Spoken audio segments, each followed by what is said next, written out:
ونستغفره ونؤمن به ونتوكل عليه ونعوذ بالله من شرور أنفسنا ومن سيئات أعمالنا من يهده الله فلا مضل له ومن يضلله فلا هادي له ونشهد أن لا إله إلا الله وحده لا شريك له ونشهد أن سيدنا ونبينا ومولانا محمدا عبده ورسوله صلى الله تعالى على خير خلقه محمد وآله وأصحابه وأزواجه وذرياته وبارك وسلم.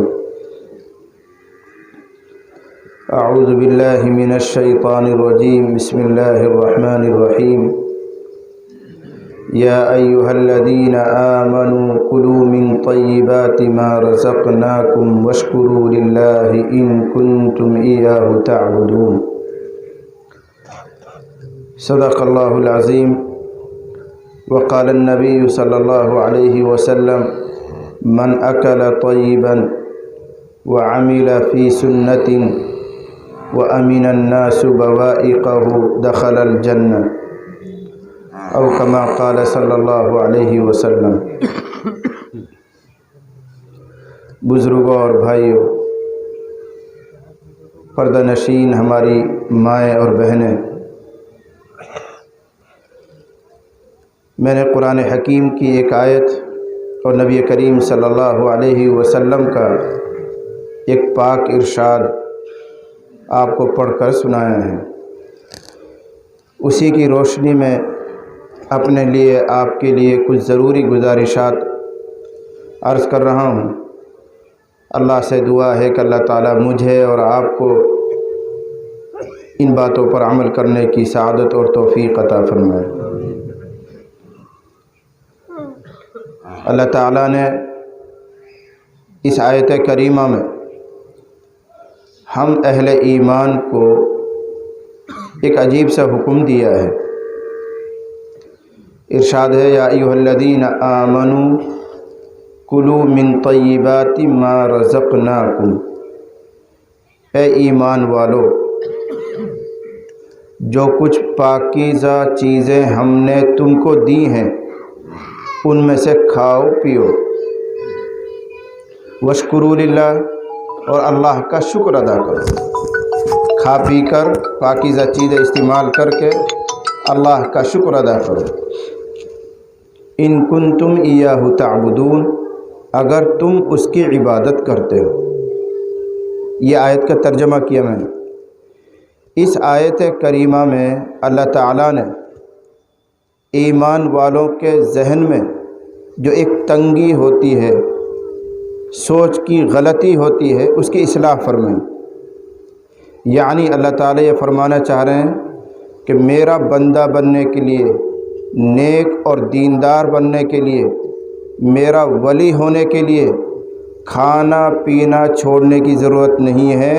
کھاؤ پیو، البتہ شکر ادا کرو. اللہ والا بننے کے لیے، دیندار بننے کے لیے ضروری نہیں ہے کہ آپ کھانا چھوڑ دیں، آپ پینا چھوڑ دیں، بلکہ پاکیزہ کھاؤ، پاکیزہ پیو، لیکن شرط یہ ہے کہ اللہ کا شکر ادا کرو. اس کو پلٹ کر یوں کہہ لو کہ اگر کوئی آدمی کاروبار کرتا ہے، تجارت کرتا ہے، دکان پر بیٹھتا ہے، مزدوری کرتا ہے، تو اس کو ہم آنکھ بند کر کے یوں نہیں کہہ سکتے کہ یہ دنیا دار ہے. اور دوسرا انداز میں کہو، دنیا کمانا دینداری کے خلاف نہیں ہے. دنیا کمانا، پیسہ کمانا، تجارت کرنا دینداری کے خلاف نہیں ہے. بس شرط ایک ہے، پاکیزہ کماؤ، پاکیزہ کھاؤ. اس کو کھولو اب تھوڑا سا. ہم اور آپ سارے مسلمان یہ سمجھتے ہیں کہ اسلام مذہب، ہمارا دین ہمیں یہ کہتا ہے کہ تنگ حال رہو، تنگی میں رہو، پیسہ مت کماؤ. ایسا نہیں ہے.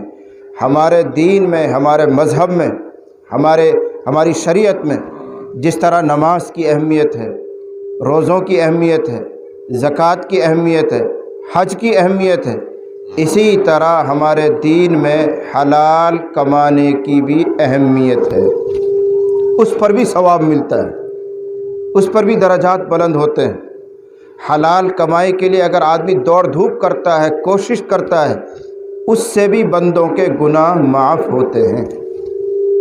ہم یہ سمجھتے ہیں کہ صرف نماز پڑھنا ہی دین ہے، ہم یہ سمجھتے ہیں کہ روزہ رکھنا ہی دینداری ہے۔ نہیں، حلال کمانے کے لیے کوشش کرنا یہ بھی دینداری ہے، اس سے بھی انسان کے درجات بلند ہوتے ہیں اور گناہ معاف ہوتے ہیں۔ بلکہ ایک حدیث میں آپ نے ارشاد فرمایا، ان من الذنوب ذنوبا لا يكفرها الا الهم في طلب المعیشہ۔ آپ نے ارشاد فرمایا کچھ گناہ تو ایسے ہیں جو نہ نماز سے معاف ہوں گے، نہ روزے سے معاف ہوں گے، نہ حج کرنے سے معاف ہوں گے، نہ توبہ سے معاف ہوں گے۔ رسول اللہ فرما رہے میں نہیں، ان من الذنوب ذنوبا، کچھ گناہ ایسے ہیں کہ کوئی چیز ان کا کفارہ نہیں کرتی، کوئی چیز ان کو ختم نہیں کرتی، مگر حلال روزی کی کمائی کے لیے آدمی جب دوڑ دھوپ کرتا ہے، کوشش کرتا ہے، فکر کرتا ہے، اس فکر کی وجہ سے، اس دوڑ دھوپ کی وجہ سے اللہ ان گناہوں کو معاف کر دیتا ہے۔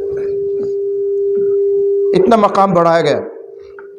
ایک حدیث میں آپ نے ارشاد فرمایا، کسب طلب الحلال، کسب طلب الحلال، حلال روزی کی تلاش کرنا، طلب کسب الحلال، حلال کمائی کی تلاش کرنا، فریضۃ بعد الفریضہ، یہ بھی ایک فرض ہے۔ جس طرح نماز فرض ہے، روزہ فرض ہے، ایسے ہی حلال کمائی کی کوشش کرنا یہ بھی اسلام میں ایک فرض ہے۔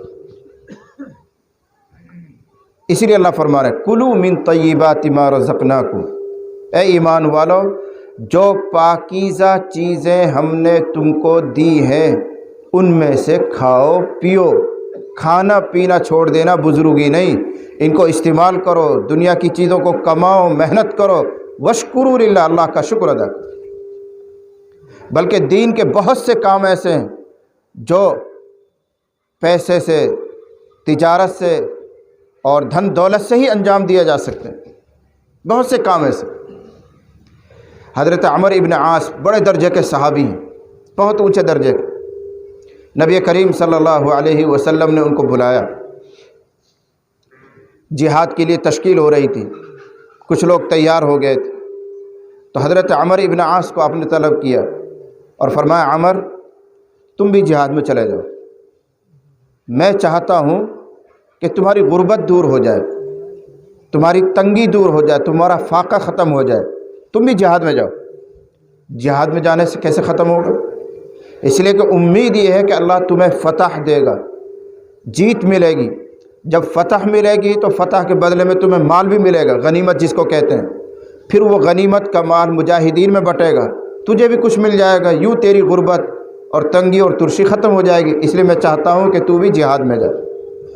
حضرت عمر ابن عاص سے کہا، انہوں نے کہا اللہ کے نبی صلی اللہ علیہ وسلم میں نے تو اسلام سچے دل سے قبول کیا تھا، مال کے لالچ میں قبول نہیں کیا، یعنی مجھے مال کی ضرورت نہیں، میں نے اخلاص سے صرف سچے دل سے اسلام قبول کیا ہے۔ آپ مجھے مال کے لیے بھیج رہے، مجھے مال کی طلب نہیں، میں تو غربت پر ہی خوش ہوں، مجھے مال نہیں چاہیے، یہ کہنا چاہ رہے ہیں۔ تو نبی نے ارشاد فرمایا نعم المال الصالح للرجل الصالح، نعم المال الصالح للرجل الصالح، پاکیزہ مال، اچھا مال دیندار آدمی کے لیے بہترین چیز ہے۔ اگر آدمی خود دیندار ہے پھر اللہ اس کو مال بھی دے دے اور وہ بھی حلال ہو تو یہ بہترین مددگار ہے۔ آدمی کا دل مالدار ہے، بہت کچھ ہے۔ ایک اور قصہ میں آپ کو سناؤں، پھر عجیب ہم اپنے مضمون پر آئیں گے۔ ایک شخص حاضر ہوا انصار میں سے، اس نے آ کر کہا اللہ کے نبی صلی اللہ علیہ وسلم میں انتہائی غریب اور فقیر ہوں، محتاج ہوں، میرے گھر میں فاقہ چل رہا ہے، آپ میری مدد فرمائیے، بیت المال میں سے کچھ میری مدد کیجیے۔ آپ نے ارشاد فرمایا اس وقت میرا ہاتھ بہت تنگ ہے، بیت المال میں کوئی چیز نہیں جو میں تیری مدد کر سکوں۔ اس نے پھر اپنی لاچاری اور مجبوری، غربت پھر ظاہر کی اور کہا اللہ نبی میں بہت ہی تنگ ہوں، آپ میرے حال پر رحم فرمائیے اور میری کچھ مدد کیجیے۔ آپ نے ارشاد فرمایا تمہارے گھر میں کیا مال ہے، کیا چیز ہے؟ اس نے کہا میرے گھر میں صرف 2 ہی سامان ہے، تیسری کوئی چیز نہیں۔ کیا 2 سامان ہے؟ کہنے لگا ایک تو پیالہ ہے، اس زمانے میں لکڑی کا پیالہ ہوتا تھا، ایک تو پیالہ ہے جس میں کھاتا ہوں، پیتا ہوں، پانی لے لیتا ہوں، اور ایک کمبل ہے جس کا کچھ حصہ بچھاتا ہوں، کچھ حصہ اوڑھ لیتا ہوں، وہی اوڑھنا بچھونا ہے، بس یہ 2 سامان ہیں، اس کے علاوہ تیسری کوئی چیز میرے گھر میں نہیں۔ آپ نے ارشاد فرمایا انہی دونوں چیزوں کو لے آؤ، وہ پیالہ بھی لے آؤ اور وہ کمبل بھی لے آؤ۔ وہ ان دونوں چیزوں کو لے آئے مسجد میں، گھر خالی ہو گیا بالکل، اب نہ پیالہ رہا نہ کمبل رہا۔ نبی کریم صلی اللہ علیہ وسلم نے وہ دونوں چیزیں مسجد کے بیچ میں رکھی اور نماز پڑھانے کے بعد آپ نے سب لوگوں کو روکا اور فرمایا من یشتری، بھائی اس سامان کو کون خریدے گا؟ ایک کمبل ہے، ایک پیالہ ہے، کون خریدے گا؟ مسجد میں تجارت ہو رہی ہے، مسجد میں کاروبار ہو رہا ہے، بیچنے والے کون؟ نبی، تو نبی بیچ رہے ہیں کہ من یشتری، بھائی یہ کمبل ہے، یہ پیالہ کون خریدے گا؟ ایک صحابی کھڑے ہوئے، انہوں نے کہا اے اللہ کے نبی صلی اللہ علیہ وسلم 1 درہم میں، چاندی کا سکہ چلتا تھا، 1 درہم میں خرید لیتا ہوں۔ تو آپ نے فرمایا من یزید، دوسرے لوگوں کی طرف منہ کر کے من یزید، بھائی کون زیادہ قیمت دے گا؟ جس کو بولی لگانا کہتے ہیں، اس نے 1 درہم بولی لگائی ہے، کوئی ہے جو زیادہ کرے، کوئی ہے جو زیادہ قیمت بڑھائے؟ تو دوسرے صحابی کھڑے ہوئے، انہوں نے کہا انا اشتری بدرہمین یا رسول اللہ، اے اللہ نبی صلی اللہ علیہ وسلم میں 2 درہم میں خرید لوں گا۔ اگرچہ وہ مال 1 درہم کا بھی نہیں تھا، لیکن صحابی نے نبی کے کہنے پر 2 درہم قیمت لگائی، میں 2 درہم میں خرید لیتا ہوں۔ آپ نے وہ سامان اس کا ہاتھ بھیج دیا اور اس نے 2 درہم دے دیے۔ نبی کریم صلی اللہ علیہ وسلم نے وہ 2 درہم لے کر اس صحابی کو کھڑا کیا جس کا وہ کمبل اور پیالہ تھا، اس کو 1 درہم دیا، 1 سکہ دیا اور فرمایا اس کے ذریعے تو کھانے پینے کا سودا، اناج ہے، کھجور ہے، آٹا ہے، کوئی اور چیز ہے، یہ خرید کر اپنے گھر میں دے دو، اس لیے کہ تمہاری بیوی ہے، بچے ہیں، ان کا گزارا ہوگا۔ اور دوسرا درہم دیا، فرمایا اس کے ذریعے کلہاڑی خرید کر لاؤ، لکڑی کاٹنے کی کلہاڑی خرید کر لاؤ۔ وہ صحابی گئے مارکیٹ سے، انہوں نے 1 درہم میں کھانے پینے کا سودا خریدا، گھر میں دے دیا بیوی بچوں کو، اور دوسرے درہم کے ذریعے انہوں نے کلہاڑی خریدی اور لے کر مسجد میں آئے۔ نبی کریم صلی اللہ علیہ وسلم نے خود اپنے ہاتھ سے اس کلہاڑی میں لکڑی لگائی، جس کو آپ بیسا کہتے ہیں، دستہ کہتے ہیں، کیا کہتے ہیں، وہ لکڑی لگائی اس میں۔ اب سنو، نبی نے اس صحابی کو، انصاری کو، وہ کلہاڑی دی اور فرمایا 15 دن تک مدینے میں نظر نہیں آنا چاہیے، 15 دن تک مدینے میں نظر مت آنا، جنگل میں جاؤ، لکڑی کاٹو، گٹھڑ باندھو، مدینے کے بازار میں لا کر بیچو، پھر واپس جا جنگل میں لکڑی کاٹ، پھر لا کر بیچ، اس طرح 15 دن تک کاروبار کر، مسجد نبوی میں، مدینے میں نظر مت آنا۔ 15 دن تک نظر نہ آنے کا کیا مطلب ہے؟ اس کا مطلب یہ ہے کہ 15 دن تک اب وہ نبی کے پیچھے جماعت کے ساتھ نماز نہیں پڑھ سکتے۔ ان کو نماز پڑھنی ہے تو جنگل میں پڑھے، اپنی اکیلے پڑھے گا، حالانکہ جماعت کے ساتھ نماز پڑھنا اسلام میں واجب ہے، بغیر سخت مجبوری کے چھوڑ نہیں سکتے۔ لیکن نبی کیا ارشاد فرما رہے ہیں؟ 15 دن تک مدینے میں نظر مت آنا، یعنی حلال کمانے کی اسلام میں اتنی زبردست اہمیت ہے کہ نبی اپنے پیچھے نماز پڑھنے سے اس کو محروم کر رہے ہیں۔ 15 دن تک حلال کما، پھر آنا میرے پاس۔ صرف نماز کا مسئلہ نہیں، اب 15 دن تک جو قرآن اترے گا اللہ تعالیٰ کی طرف سے، نئی آیتیں آئیں گی، نیا حکم آئے گا، ان سے بھی یہ محروم رہے گا۔ بعد میں سن لے گا، بعد میں سیکھ لے گا، وہ الگ بات، لیکن 15 دن تک کیا نئی آیتیں اتری ہیں، کیا نیا حکم اللہ تعالیٰ کی طرف سے آیا، اس کو نہیں پتہ چلے گا۔ حضور فرما رہے جنگل میں جاؤ، لکڑی کاٹو، بیچو۔ 15 دن تک انہوں نے یہ کام کیا۔ جب 15 دن پورا ہو گئے تو وہ تو بے چین تھا، اندر سے پریشان تھا نبی کی زیارت کے بغیر۔ 15 دن ہوتے ہی فوراً آیا۔ نبی نے پوچھا کیا پوزیشن ہے، کیا حال ہے، کتنا کمایا؟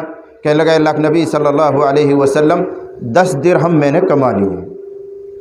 2 درہم میں سامان بیچا تھا، کلہاڑی آ گئی تھی، اس کے ذریعے لکڑی بیچ کے میں نے 10 درہم جمع کر لیے ہیں۔ آپ نے ارشاد فرمایا یہ والی حالت بہتر ہے یا وہ والی حالت بہتر ہے؟ ان کا اللہ کے نبی یہ والی حالت بہتر ہے۔ اس وقت میں ہر ایک کی جیب میں جھانک رہا تھا، کوئی میری مدد کرے، کوئی میری مدد کرے۔ اب اللہ نے مجھے ایسا بنا دیا ہے کہ میں دوسروں کی مدد کر سکتا ہوں۔ اس واقعے سے مجھے صرف یہ سمجھانا ہے کہ اسلام میں حلال کمانے کی کس قدر اہمیت ہے، کہ نبی جماعت کے ساتھ نماز پڑھنے سے محروم کر رہے ہیں، نئی آیتیں اتریں گی وہ نہیں سن پائے گا۔ خود نبی کریم صلی اللہ علیہ وسلم کی زیارت کرنا ایک فضیلت کا کام تھا، ثواب کا کام تھا، نبی اس سے بھی محروم فرما رہے ہیں۔ مولانا اوپر آ جائیے۔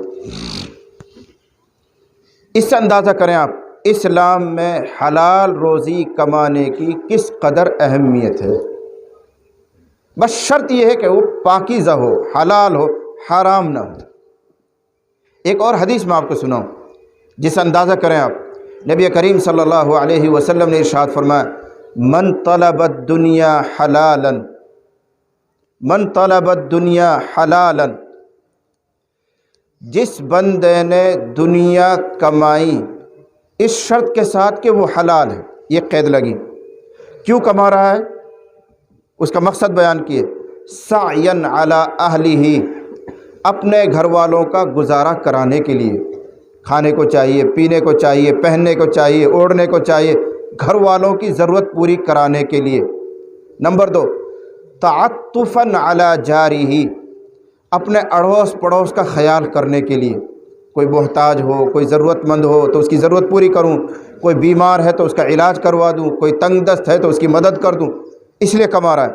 من طلب الدنیا حلالا، جس نے حلال کمایا، غرض یہ ہے کہ اپنے گھر کی ضروریات پوری کروں، دوسری غرض یہ ہے کہ اڑوسی پڑوسیوں کا خیال کروں، اس مقصد سے جس نے دنیا کمائی، نبی نے ارشاد فرمایا لقی اللہ تعالی یوم القیامہ ووجہہ مثل القمر لیلۃ البدر، کل قیامت میں ایسا بندہ جو حلال کمائے اس لیے کہ خود خوشحال رہے، اس لیے تاکہ اڑوسی پڑوسیوں کا خیال کرے، وہ بندہ کل قیامت میں اللہ سے اس حال میں ملے گا کہ اس کا چہرہ 14ویں چاند کی طرح چمک رہا ہوگا۔ اتنی اہمیت اسلام، صرف نماز، صرف روزے، صرف تسبیحات نہیں، حلال کمانا بھی دین کا ایک اہم شعبہ ہے، ایک اہم چیز ہے۔ اسی حدیث میں آگے وَمَن طَلَبَ الدُّنْيَا حَلَالًا مُكَاثِرًا مُفَاخِرًا مُرَائِيًا، اور جس نے حلال دنیا کمائی لیکن نیت 3 ہے، مالدار بننے کے لیے، ہم سب اسی لیے کماتے ہیں۔ جس نے حلال کمایا لیکن مقصد مالدار بننا۔ نمبر 2 گھمنڈ کرنا، بھائی میری کوٹھی ایسی، میری کار ایسی، میں ایسی شان والا، میں نے ایسا بیاہ کیا، میں نے یوں کیا، اس لیے کما رہا پیسہ۔ نمبر 3 مرائین، دکھلاوا کرنے کے لیے۔ تو جس بندے نے حلال کمایا لیکن 3 کھوٹی نیت ہے، دکھلاوا مقصد ہے، شان بنانا مقصد ہے، گھمنڈ کرنا مقصد ہے، تو نبی نے ارشاد فرمایا لقی اللہ تعالی وہو علیہ غضبان، وہ اللہ سے اس حال میں ملے گا کہ اللہ اس سے ناراض ہو، جبکہ حلال کمایا ہے، حلال کمایا ہے لیکن نیت فاسد۔ اور اوپر والے جز میں کیا تھا، جس نے حلال کمایا اور نیتیں بھی اچھی ہیں تو وہ اللہ سے اس حال میں ملے گا کہ اس کا چہرہ 14ویں چاند کی طرح چمک رہا ہوگا۔ ایک جگہ ارشاد فرمایا التاجر الصدوق الامین مع النبیین والصدیقین والشہداء،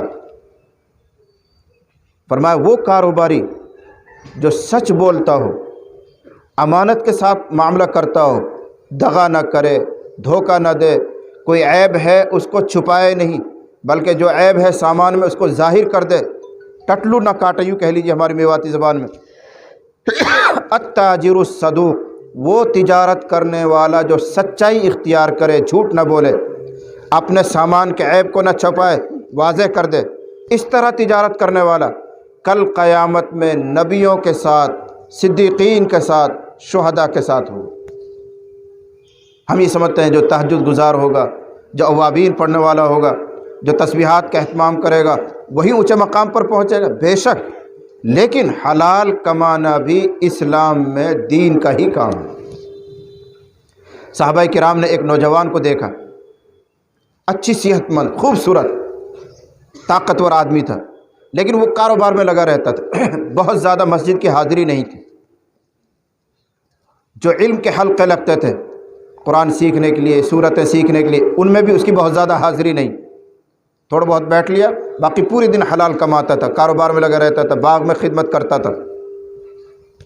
صحابہ نے ایک دن اس کو دیکھ کر یوں کہا، اے کاش یہ بندہ بھی ہمارے ساتھ یہاں بیٹھ کر سیکھتا سکھاتا، کاش یہ بھی اللہ کے راستے میں وقت لگاتا تو کتنا اچھا رہتا۔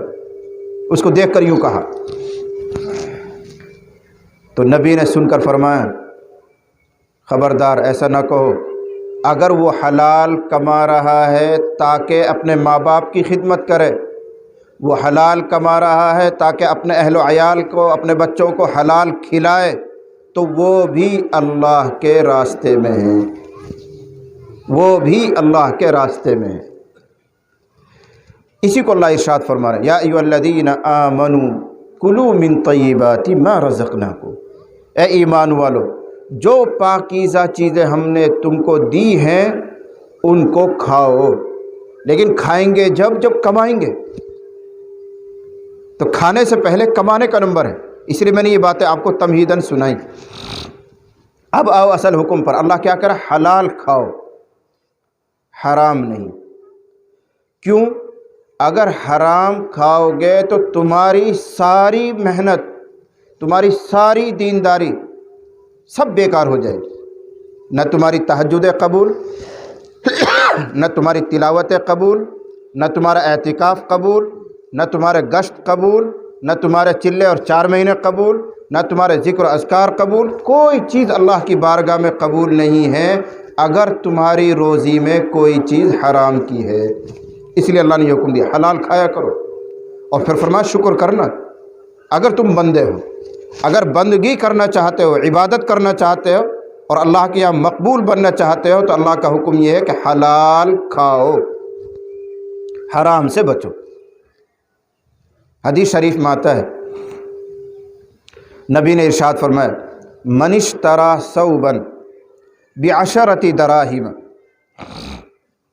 من اشتری ثوبا بعشرۃ دراہم فیہ درہم حرام، جس بندے نے کوئی کپڑا خریدا 10 روپے میں، درہم ہے حدیث میں تو میں سمجھانے کے لیے ترجمہ کر رہا ہوں، جس بندے نے 10 روپے میں کوئی کپڑا خریدا، کوئی رومال خریدا، کوئی لنگی خریدی، کوئی ساپی خریدی، ٹوپی خریدی، کوئی بھی چیز، لیکن ان 10 روپیوں میں 9 حلال ہیں اور 1 حرام کا ہے، 9 حلال ہیں 1 حرام کا ہے، تو نبی نے ارشاد فرمایا لم يقبل اللہ لہ صلاۃ ما دام علیہ، جب تک وہ کپڑا اس کے بدن پر رہے گا جس میں 9 حلال کے ہیں 1 حرام کا ہے، جب تک وہ کپڑا اس کے بدن پر رہے گا اللہ اس کی کوئی نماز قبول نہیں فرمائے گا۔ اس لیے حلال کے لیے کہا جا رہا حلال کھاؤ۔ اگر تمہارے پیٹ میں حرام جائے گا تو تمہاری ساری محنتیں بیکار ہو جائیں گی، تمہارا سارا تقوی، تمہاری ساری محنت، دوڑ دھوپ، چلے 4 مہینے اور محنتیں سب بیکار ہو جائیں۔ حلال روزی پر ٹکا ہوا، انما یتقبل اللہ من المتقین، اللہ تعالیٰ پرہیزگاروں سے ہی عبادت کو قبول کرتا ہے۔ یہ قرآن ہے۔ حضرت ابو ہریرہ رضی اللہ عنہ کی ایک روایت، وہ کہتے ہیں کہ اللہ تعالیٰ نے اہل ایمان کو، عام مؤمنین کو اسی چیز کا حکم دیا ہے جس چیز کا حکم اللہ تعالیٰ نے اپنے نبیوں کو دیا ہے۔ جس چیز کا حکم نبیوں کو ملا ہے اسی چیز کا حکم اللہ تعالیٰ نے عام مسلمانوں کو دیا ہے۔ وہ کیا؟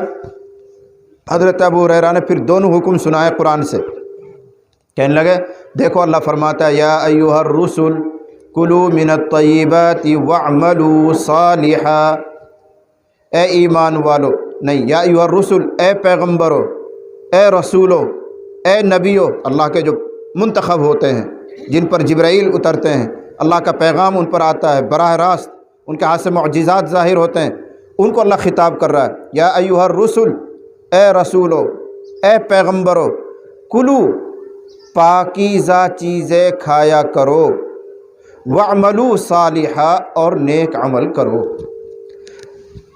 حضرت ابو ہریرہ کیا سمجھانا چاہ رہے ہیں کہ دیکھو اللہ تعالیٰ نے نبیوں کو نیک عمل کرنے کے لیے نمبر 2 پر فرمایا اور نمبر 1 پر حلال کھانے کے لیے کہا یا ایھا الرسل کلوا من الطیبات، یہ پہلے ہے، اے رسولو طیبات پاکیزہ چیزیں کھایا کرو، واعملوا صالحا، اب کہا جا رہا نیک عمل کیا کرو۔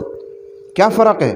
سمجھانا یہ تھا کہ اگر پیغمبروں تم اپنی عبادتوں کو میرے یہاں قبول کروانا چاہتے ہو تو اے پیغمبروں حلال کھایا کرو، حلال کھانے سے تمہاری نیکیاں قبول ہوں گی، اس لیے حلال کھانے کا تذکرہ اللہ نے پہلے کیا۔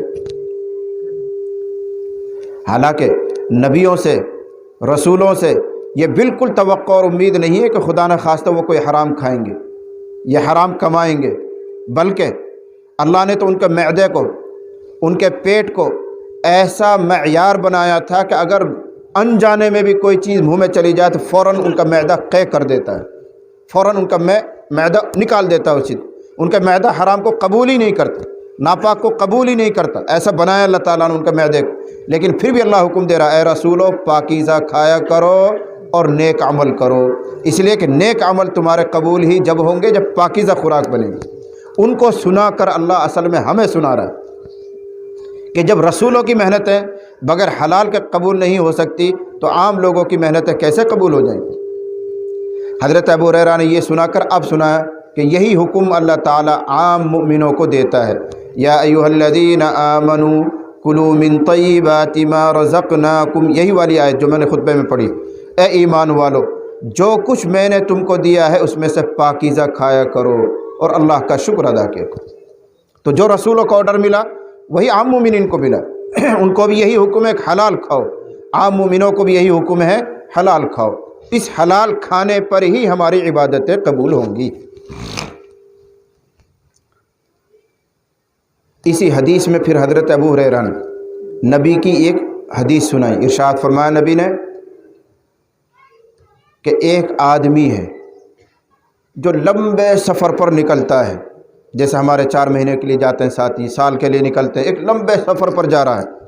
ثم ذکر الرجل یطیل السفر اشعث اغبر یمد یدیہ الی السماء، یہ حدیث کے الفاظ ہیں۔ حضور فرما رہے ہیں کہ ایک شخص ہے جو لمبے سفر پر نکلتا ہے اور لمبے سفر پر ہونے کی وجہ سے وہ پراگندہ حال ہے، کپڑے میلے کچیلے ہیں، بال بکھرے ہوئے ہیں، گرد و غبار میں اٹا ہوا ہے، پھر کسی ضرورت کے لیے اللہ کے سامنے ہاتھ اٹھاتا ہے اور یوں مجبوری میں ہاتھ اٹھاتا اٹھاتا یوں کرتا ہے لمبا، اے اللہ اے اللہ اے اللہ، اپنی ضرورت مانگ رہا ہے۔ مسافر کا تذکرہ کیوں کیا حضور نے؟ اس لیے کہ مسافر کی دعا قبول ہوتی ہے بمقابلے گھر بیٹھے رہنے والے، تو اس مسافر کا تذکرہ اس لیے کر رہے ہیں حضور کہ ایک مسافر آدمی ہے، اکیلا ہے، کوئی اس کے ساتھ مددگار نہیں ہے، اس وقت اس کا دل ٹوٹا رہتا ہے، غمگین رہتا ہے، ایسے موقع پر اگر کوئی اللہ سے مانگے تو اللہ اس کی دعا قبول کرتا ہے، لیکن اس کے باوجود جس آدمی کا تذکرہ حضور کر رہے ہیں وہ آسمان تک ہاتھ اٹھاتا ہے، روتا ہے، گریہ زاری کرتا ہے، اس کی دعا قبول نہیں ہو رہی۔ کیوں؟ مطعمہ حرام ومشربہ حرام وملبسہ حرام وغذی بالحرام فأنی یستجاب۔ نبی ارشاد فرمایا کہ مسافر ہے، پریشان حال ہے، کوئی سہارا اس کو نظر نہیں آتا سوائے اللہ کی ذات کے، انتہائی اخلاص سے دعا کر رہا ہے، مسافر ہونے کی وجہ سے دعا قبول ہونی چاہیے تھی، لیکن اس کا لباس حرام، اس کا کھانا حرام، اس کا پینا حرام، کہاں سے اس کی دعا قبول ہوگی؟ کسی قیمت پر قبول ہونے والی نہیں۔ اس حدیث میں حضور نے فرمایا، اس سے معلوم ہوا کہ ہماری دعائیں، ہماری عبادتیں، یہ سب اس وقت قبول ہوتی ہیں جب ہماری خوراک حلال ہو، پاکیزہ ہو۔ حضرت سعد رضی اللہ عنہ نبی کی خدمت میں حاضر ہوئے اور کہنے لگے، اللہ کے نبی میرے حق میں دعا فرما دیجئے کہ میں مستجاب الدعوہ ہو جاؤں۔ مستجاب الدعوہ کا مطلب کہ میں جب بھی دعا کروں میری دعا قبول، میں جب دعا کروں فوراً قبول، اس کو کہتے ہیں مستجاب الدعوہ۔ تو حضرت سعد نے درخواست کی کہ اے اللہ کے نبی آپ میرے حق میں دعا فرمائیں کہ میں مستجاب الدعوہ ہو جاؤں، جب دعا کروں قبول ہو جائے۔ تو آپ نے نہیں فرمایا تہجد پڑھا کرو مستجاب الدعوہ ہو جاؤ گے، آپ نے نہیں فرمایا کہ اشراق پڑھا کرو، اوابین پڑھا کرو، زیادہ تسبیحات پڑھا کرو، قرآن زیادہ پڑھا کرو، تم ان چیزوں کی وجہ سے مستجاب الدعوہ ہو جاؤ، یہ نہیں فرمایا۔ چھوٹی سی ہدایت دی، کیا فرمایا؟ اطب مطعمک، اطب مطعمک تکن مستجاب الدعوہ۔ اے سعد اپنی روزی حلال کر لو تم مستجاب الدعوہ ہو جاؤ، اپنی روزی اپنی خوراک حلال اور پاکیزہ کر لو تم مستجاب الدعوہ ہو جاؤ۔ اس لیے اللہ تعالیٰ ارشاد فرما رہا ہے، اے ایمان والو حلال کھانے کا اہتمام کرو، اس لیے کہ تمہاری ساری عبادتوں کی قبولیت حلال پر رکی ہوئی ہے۔ حدیث پڑھی میں نے خطبے میں، اس میں بھی نبی نے پہلے نمبر پر یہ چیز ذکر کی، من اکل طیبا وعمل فی سنت وامن الناس بوائقہ دخل الجنہ۔ بہت عجیب مضمون ہے، میں اس کو آسان کر کے یوں کہا کرتا ہوں کہ جنت میں جانے کے لیے نبی صلی اللہ علیہ وسلم نے صرف 3 سیڑھی بیان کی ہیں، صرف 3 سیڑھی۔ ہم اپنے مکان پر کوٹھے پر چڑھنے کے لیے کتنی سیڑھی چڑھتے ہیں؟ 20 ہو 50 سیڑھیاں چڑھتے ہیں، اگر 2 منزل 3 منزل ہو تو سینکڑوں سیڑھی چڑھتے ہیں۔ اللہ کے نبی صلی اللہ علیہ وسلم نے ارشاد فرمایا جنت میں جانے کے لیے صرف یہ 3 سیڑھی ہیں، جس نے ان 3 کاموں کو کر لیا، یہ 3 سیڑھیاں پوری کر لی، اللہ کے نبی نے ارشاد فرمایا دخل الجنہ، پکی بات ہے، گارنٹی ہے کہ وہ جنت میں داخل ہو گیا۔ کون کون ساتھی چڑھیں گے بتائیں بھائی؟ تشکیل ہو رہی ہے، ویسے ہاتھ مت اٹھانا۔ صرف 3 سیڑھی چڑھنی ہے، زیادہ نہیں ہے، بہت آسان ہے۔ یہ 3 سیڑھی چڑھو، اللہ کے نبی گارنٹی دے رہے ہیں دخل الجنہ، ماضی کا صیغہ، اہل علم بیٹھے ہوئے ہیں، اور ماضی تحقق وقوع کے لیے لایا جاتا ہے، یوں سمجھو کہ ہو گیا، امید والی بات نہیں کہ ہوگا پتہ نہیں کریں گے کہ نہیں کریں گے اللہ تعالیٰ، ایسی والی بات نہیں۔ نبی ضمانت دے رہے ہیں کہ جو بندہ ان 3 کاموں کو کرے وہ جنتی ہے۔ تو کیا نبی جھوٹا وعدہ کریں گے؟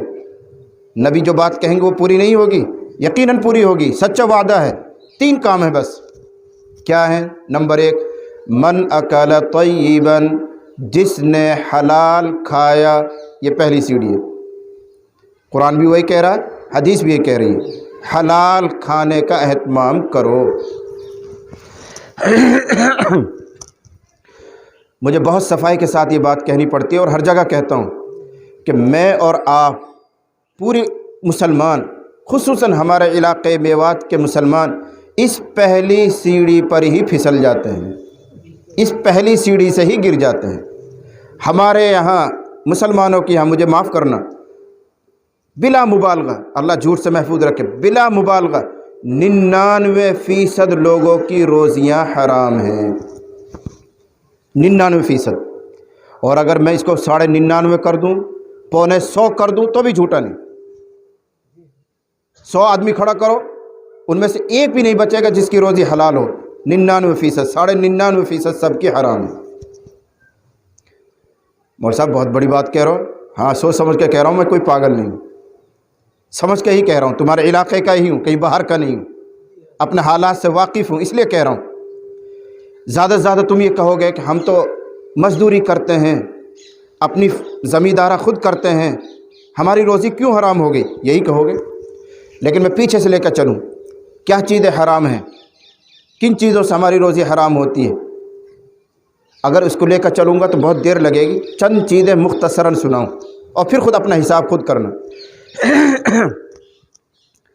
نمبر 1، ہمارے یہاں علاقے میوات میں جہیز دینے کا رواج نہیں ہے، استغفر اللہ، میراث دینے کا رواج نہیں ہے۔ میراث کا کیا مطلب؟ والد کا انتقال ہوا اور انہوں نے انتقال کے بعد زمین چھوڑی، مکان چھوڑا، جائیداد چھوڑی، کچھ بینک بیلنس چھوڑا، یہ جو چھوڑا ہوا حصہ ہے، زمین، مکان، پیسہ جو بھی ہے، اس میں لڑکوں کا بھی حصہ ہے، لڑکیوں کا بھی حصہ ہے۔ یعنی اس مرنے والے کی اولاد، چاہے وہ لڑکا ہو یا لڑکی ہو، دونوں کا حصہ ہے۔ لیکن بعد میں صرف لڑکے، بھائی بھائی آپس میں بٹا لیتے ہیں، بہنوں کو حصہ نہیں دیتے ہیں، وہ زمین تمہارے حصے میں مل جاتی ہے۔ اب جتنی خون پسینے سے محنت تم کر رہے ہو اور فصل اگا رہے ہو، وہ سب کی سب حرام ہیں، وہ سب کی سب حرام۔ تم کہو گے مول صاحب ہم تو معاف کروا لیں گے، بہانن نے بلاؤں اور معاف کروا لیں، یہی تو کہو گے۔ میں کئی مرتبہ کہہ چکا ہوں، آپ کے علاقے میں بھی کہہ چکا ہوں، آج پھر کہہ رہا ہوں کہ جو طریقہ ہمارے یہاں معاف کرانے کا ہے اس سے وہ معاف نہیں ہوگا، یہ حصہ آپ کو دینا ہی پڑے گا۔ کیا طریقہ ہمارے یہاں؟ جب یہ بھائی مل کر زمین بٹاتے ہیں، حصہ کرتے ہیں، اور تحصیل میں جا کر جب رجسٹری کرانے کا نمبر آتا ہے، کاغذ لکھ کے اب بہنوں کو بلائیں گے انگوٹھا کروانے کے لیے، تحصیلدار کے سامنے کہلوانے کے لیے بلاتے ہیں کہ نہیں آپ لوگ؟ جب رجسٹری لکھوا لی، اب بہنوں کو بلا کے آپ کہہ رہے بہن تم اپنا حصہ لے لیو اور ہم لکھوا رہے ہیں، نہ بھائی ہم نہ چاہیے تم ہی لے لیو۔ تو وہ اس طرح کر کے معاف کرتی ہیں۔ اللہ کی قسم اس طرح یہ حصہ معاف نہیں ہوگا۔ آپ کا دھوکہ ہے، ہم معاف کراتے ہیں معاف ہو جاتا ہے، نہیں معاف ہوگا۔ کیوں معاف نہیں ہوگا؟ جب بہنیں معاف کر رہی ہیں تو معاف کیوں نہیں ہوگا؟ کیا رکاوٹ ہے؟ اس کی ایک مثال دیتا رہتا ہوں میں۔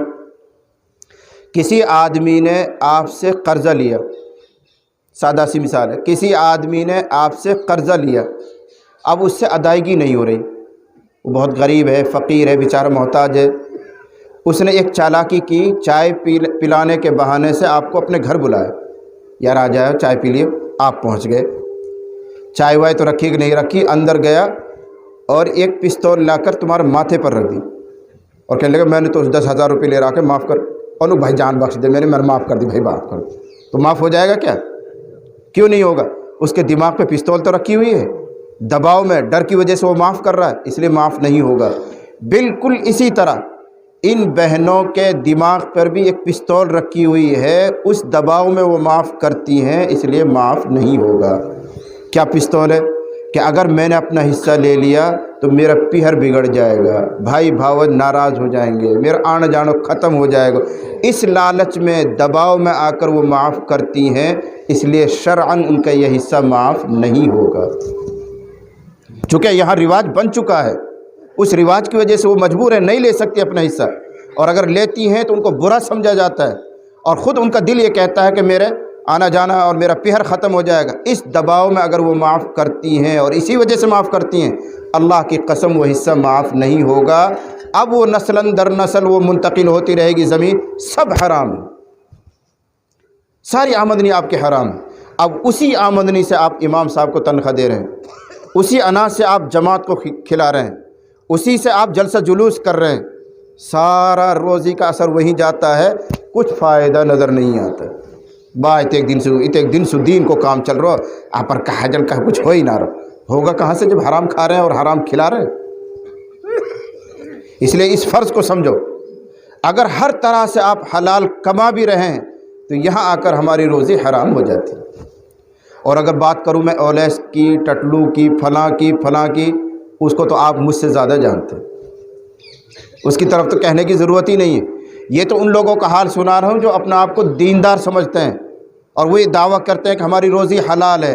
ان کو بتا رہا ہوں کہ تمہاری روزی بھی حلال نہیں ہے، جو ٹٹلو کاٹ رہے ہیں، اولیس کر رہے ہیں، دوسرے دھندے کر رہے ہیں، ان کا تو دل خود بھی مانتا ہے کہ بھائی ہماری روزی نمبر 2 کی ہے، ان کا دل تو خود بھی مانتا ہے۔ لیکن جو دیندار ہیں، جو جماعت سے جڑے ہوئے ہیں، جو بیچارے وقت لگاتے رہتے ہیں، علماء سے جڑے ہوئے ہیں، ان کے گھروں کا حال سنا رہا ہوں کہ ان کی روزی بھی اس طرح حرام ہو چکی ہے۔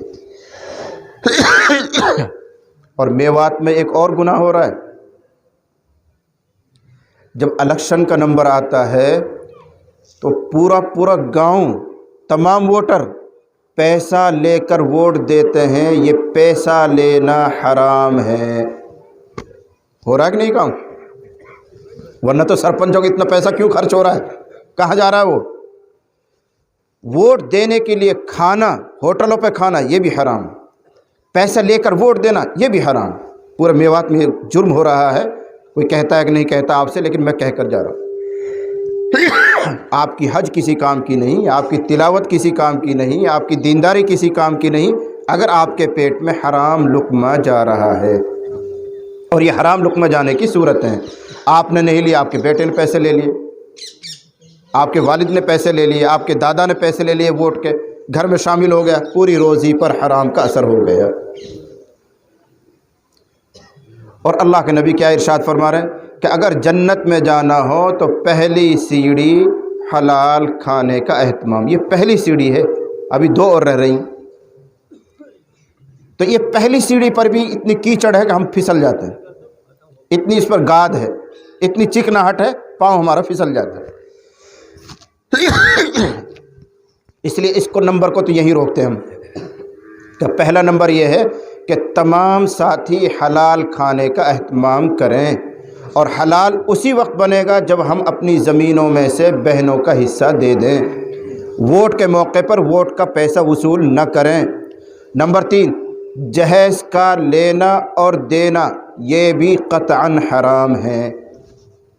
اتنا بڑا مجمع یہاں بیٹھا ہوا ہے، کوئی کھڑو کہہ دے صاحب مول صاحب ہم نہیں لیتے جہیز، کوئی کہہ دے 99.99% سے اوپر جائے گا کہ نہیں حرام کا ہوں؟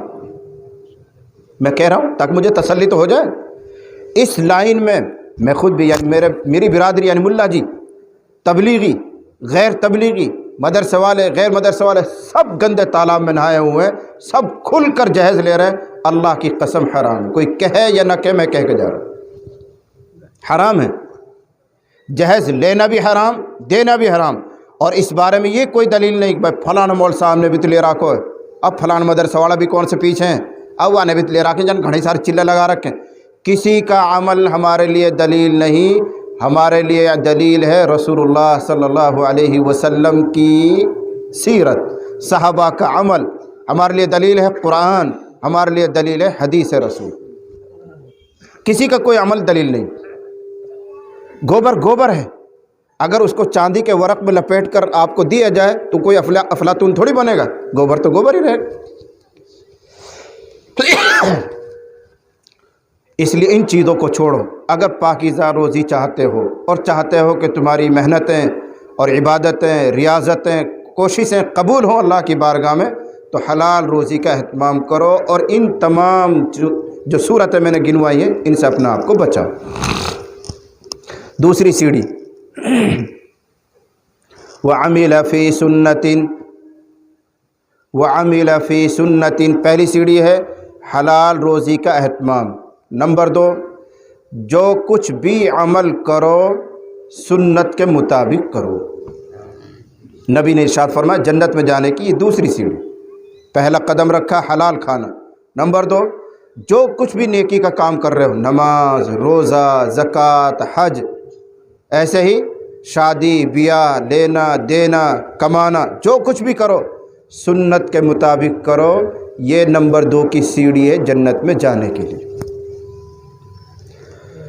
اب سنو، جن چیزوں کو ہم عبادت کرتے ہیں، جن چیزوں کو ہم عبادت کہتے ہیں، مانتے ہیں، اور بہت اہمیت سے ان اعمال کو کرتے ہیں، اگر وہ چیزیں بھی سنت کے مطابق نہیں ہیں تو اللہ کی بارگاہ میں وہ عبادتیں بھی قبول نہیں ہوتی۔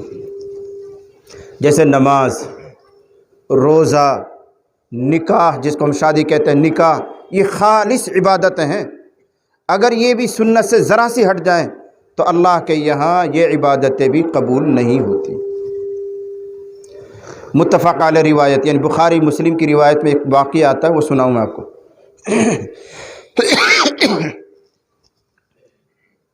تین بڑے صحابہ، حضرت علی، حضرت عبداللہ بن رواحہ، حضرت عثمان بن مظعون، یہ تین بڑے صحابی ہیں۔ انہوں نے یہ ذہناً طے کیا کہ ہمیں یہ تحقیق کرنی چاہیے کہ نبی کریم صلی اللہ علیہ وسلم کے رات کے اعمال کیا کیا ہیں، رات میں آپ کتنی عبادتیں کرتے ہیں، کتنی دیر جاگتے ہیں، کتنے نوافل پڑھتے ہیں، کتنا قرآن پڑھتے ہیں، ہمیں یہ تحقیق کرنی چاہیے، اس لیے کہ دن کے کام ہمارے سامنے ہیں۔ رسول اللہ 5 نمازیں مسجد میں پڑھاتے ہیں، نماز پڑھانے کے بعد مسجد میں بیٹھ جاتے ہیں، حدیث سناتے ہیں، مسئلہ بتاتے ہیں، اگر جہاد کا موقع ہوتا ہے تو ترغیب دیتے ہیں، لوگوں کو جہاد میں نکالتے ہیں، دن کی مشغولی ہمارے سامنے ہے۔ لیکن نبی کریم صلی اللہ علیہ وسلم رات میں کیا کیا عبادتیں کرتے ہیں، کتنی کتنی کرتے ہیں، اس کی ہمیں تحقیق کرنی چاہیے۔ یہ تین صحابی اکٹھے ہوئے، اور ظاہر بات ہے اس چیز کی تحقیق رسول کے گھر سے ہوگی، تو یہ تینوں صحابہ ازواج مطہرات، نبی صلی اللہ علیہ وسلم کی جو بیویاں ہیں ان کے گھروں میں گئے اور تحقیق کر رہے ہیں کہ نبی علیہ الصلاۃ والسلام رات میں کیا کیا کرتے ہیں، کتنا کرتے ہیں۔ اب انہوں نے بتایا کہ اتنے بجے رات میں آتے ہیں، پھر آرام فرماتے ہیں، اتنے بجے اٹھتے ہیں، اتنی نماز پڑھ لیتے ہیں، اتنا تلاوت کر لیتے ہیں، جو کچھ معمول تھا وہ بتایا۔ جب ان کو جواب ملا تو انہوں نے رات کی جو مشغولی حضور کے بارے میں سنی اس کو کم سمجھا، کأنہم تقالوہا، کأنہم تقالوہا، یہ حدیث میں ہے، جو جواب ملا تھا اس کو انہوں نے تھوڑا سمجھا، قلیل سمجھا، کہنے لگے یہ تو بہت کم محنت ہے، زیادہ محنت نہیں ہے۔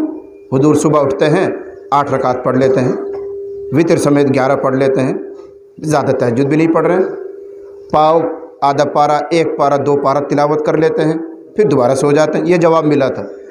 تو وہ کہہ رہے ہیں یہ تو بہت کم ہے، معمولی عبادت ہے، لیکن فوراً کہہ رہے ہیں آپس میں، این نحن من النبی صلی اللہ علیہ وسلم، ہمارا نبی سے کیا مقابلہ، نبی کے تو اگلے پچھلے چھوٹے بڑے سارے گناہ اللہ نے معاف کر رکھے ہیں، اگر وہ اتنی بھی نفلی عبادت نہ کریں تو ان کا تو کام بنا ہوا ہے، وہ اللہ کے محبوب ہیں، لہذا ہمیں اس بارے میں نبی کی حرص نہیں کرنی ہے، نبی سے آگے نکلنا ہے، نبی سے زیادہ محنت کرنی ہے۔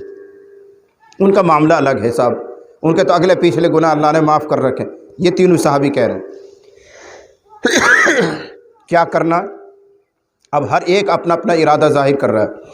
وہیں نبی کے گھروں میں ازواج مطہرات کے سامنے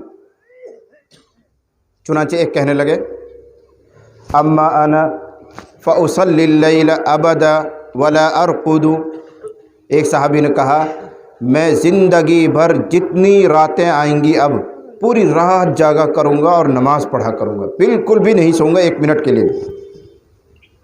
اگر میری 10 سال 15 سال 20 سال کی عمر بچ رہی ہے تو جتنی راتیں آئیں گی پوری رات جاگا کروں گا، نماز پڑھا کروں گا، 1 منٹ کے لیے نہیں سوؤں گا۔ تو کتنا اچھا فیصلہ ہے، بظاہر رات بھر میں 100 200 150 رکعت پڑھیں گے، قرآن بھی پڑھیں گے، رکوع بھی اور سجدہ بھی، پھر توبہ تلہ بھی، کتنا کام ہوگا، بظاہر دین کا کام ہے۔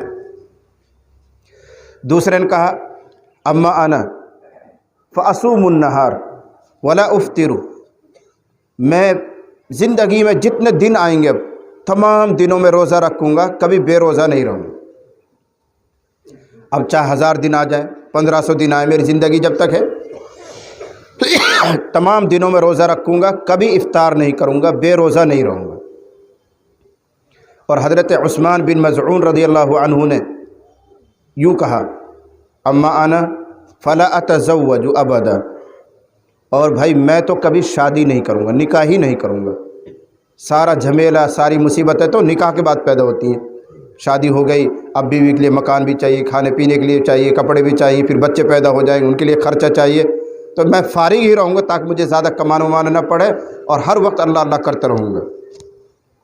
تو ایک نے نیت کی ہے کہ پوری رات نماز پڑھوں گا، ایک نے نیت کی ہے کہ دن بھر روزہ رکھا کروں گا، ایک نے نیت کی ہے کہ نکاح ہی نہیں کروں گا۔ نکاح کرنا، نماز پڑھنا، روزہ رکھنا سب دین کا کام ہے۔ چلے گئے گھر سے، نبی علیہ الصلوۃ والسلام گھر میں آئے، ازواج مطہرات نے واقعہ سنایا کہ فلاں فلاں آئے تھے، ایسے ایسے کہہ کر گئے ہیں۔ آپ فوراً نکلے ان کی تلاش میں، اور راستے میں جاتے ہوئے ہی پا لیا، روکا ان کو اور فرمایا انتم الذین قلتم کذا و کذا، انتم الذین قلتم کذا و کذا، تم ہی تھے جو تم ایسے ایسے کہہ کر آئے ہو کہ میں نماز پڑھوں گا، میں پورے دن روزہ رکھا کروں گا، میں شادی ہی نہیں کروں گا۔ ان کا جی ہم ہی تھے۔ وہ سمجھ رہے تھے کہ رسول اللہ کہیں گے بھئی واہ واہ کمال کر دیے، کتنا اچھی نیت کر کے آئے ہو، ہمیں شاباشی ملے گی، وہی سوچ رہے ہوں گے۔ ان کا جی ہم ہی تھے، ہم ہی یہ حوصلہ رکھتے ہیں، ہم ہی یہ نیت کر آئے ہیں، ہم نے یہ وعدہ کیا ہے، ہم ہی ہیں۔ اب سنو فیصلہ جو آپ کو سنانا چاہ رہا ہوں۔ تو نبی کریم صلی اللہ علیہ وسلم نے ارشاد فرمایا تم نے تو یہ فیصلہ کیا، اب میری سنو۔ حضور کہہ رہے میری سنو۔ اما انا فاصلی اللیل وارقد، میرا معمول یہ ہے کہ میں رات کو نماز بھی پڑھتا ہوں اور سوتا بھی ہوں، اور تم میں سے ایک آدمی یہ طے کر آیا کہ رات میں سونا ہی نہیں ہے، پوری رات نماز پڑھنی ہے۔ میرا فیصلہ اپنے لیے یہ ہے کہ میں رات میں سوتا بھی ہوں، نماز بھی پڑھتا ہوں، آدھی رات سو لیا، پونی رات سو لیا، تھوڑا سا حصہ جاگ لیا، عبادت کر لی۔ نمبر 2، میرا معمول یہ ہے کہ میں روزہ بھی رکھتا ہوں، بغیر روزے بھی رہتا ہوں، نفلی روزوں کی بات ہے، مہینے میں 2-4 روزہ رکھ لیے، باقی دن نہیں رکھے۔ اما انا فاصوم النہار وافطر، بہرحال میں روزہ بھی رکھتا ہوں، حضور فرما رہے، اور کبھی نہیں بھی رکھتا ہوں، اور تم میں سے ایک آدمی طے کر آیا کہ ہمیشہ روزہ رکھے گا۔ اما انا، اور بہرحال میں عورتوں سے شادی کرتا ہوں، نکاح کرتا ہوں، ایک کے بجائے میرے نکاح میں 9 ہیں، ایک وقت میں 11 بھی ہیں، اور تم میں سے ایک آدمی یہ طے کر آیا کہ مجھے شادی ہی نہیں کرنی ہے۔ اب تینوں کا عمل کو دیکھو اور حضور کے فیصلے دیکھو۔ حضور کہہ رہے ہیں میں رات میں جاگتا بھی ہوں، سوتا بھی ہوں، تم طے کر آیا کہ ہمیشہ جاگو گے، تمہارا عمل میرے عمل سے الگ ہے۔ تم میں سے ایک آدمی طے کر آیا کہ پوری زندگی روزہ رکھوں گا، حضور اپنے بارے میں کہتے ہیں میں کبھی روزہ رکھتا ہوں، کبھی بے روزہ رہتا ہوں، تمہارا عمل میرا عمل سے الگ ہے۔ تم شادی کرنے کے لیے تیار نہیں ہو، میں شادی کرتا ہوں، نکاح کرتا ہوں۔ اب آخری فیصلہ سنایا آپ نے، ارشاد فرمایا فمن رغب عن سنتی فلیس منی، جو میری سنت سے اعراض کرے گا اس کا مجھ سے کوئی تعلق نہیں۔ یہ وہ ٹکڑا جو نکاح میں قاضی صاحب پڑھتا ہے، لیکن یہ پوری حدیث کہاں تو پڑھے گا وہ نکاح میں؟ یہ ٹکڑا تو سنا ہوگا تم نے، قاضی صاحب فمن رغب عن سنتی، اتنے ایک مول صاحب سن کے تو تم بھی ہوئی پڑے، جھٹ سمجھ میں آ جائے بڑے اب نکاح پورا ہو۔ ایسے ہی جمعہ میں، وہ جمعہ کے دن خطیب صاحب خطبہ دیتا عربی میں، تو سب گوڈان پکڑ کے سوتے ہی رہیں گے، کچھ پتہ نہ کہا ہو رہا، اور جب امام صاحب کہے گا وَلَذِكْرُ اللَّهِ تَعَالَىٰ أَعْلَىٰ وَأَوْلَىٰ، پور ہو گئی جمعہ، چل ہٹو، ہوش آ جاتا ہے تمہیں، کوئی 4 بھی پڑھے ہو چمت پڑھے ہو۔